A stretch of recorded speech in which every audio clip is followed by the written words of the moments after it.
Gideklarang dead on arrival sa ospital ang acting election officer sa Nunungan, Lanao del Norte nga giilang si Mark Orlando Valiser II. Gibanigan ng biktima sa wala pa mailhing riding-in-tandem, Samtang nagmaneho sa iyang kotse sa barangay Curva Miagao, Salvador, Lanao del Norte, bandang alas 2:19 sa hapon, Nobyembre 25, 2024. Sumala sa hepe sa kapulisan sa Nunungan nga si Police Major Teodorico Gallego, mitambong sa usa ka meeting sa mga election officer si Valiser o gikan Cagayan de Oro paingon sa munisipalidad sa Lala ang direksyon niini.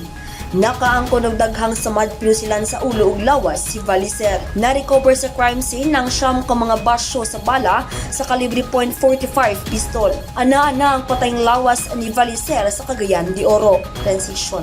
Patay sabong usa ka election assistant officer sa isulan Sultan Kudarat nga giilang si Donaldo Pandoy human kini gipusil sa Sampaguita Poblasyon President Quirino Town sa Sultan Kudarat.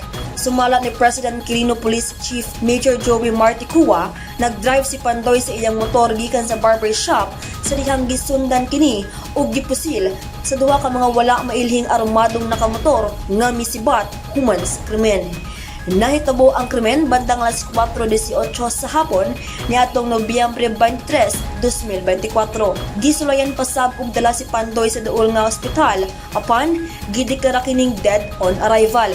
Nagmugna na ang SITG aron tutukan ang kasong pagpatay sa mga opisyal sa Commission on Elections. Special Investigation Task Group ang probinsya at sinusupervisor na SITG ang CITG. So, we're providing the investigative support para medyo matutukan yan at medyo marami-rami na eh. Ginatino pa ang motibo sa duwa ka mga krimen. Shiny Buleser, Newsline Philippines, stay safe.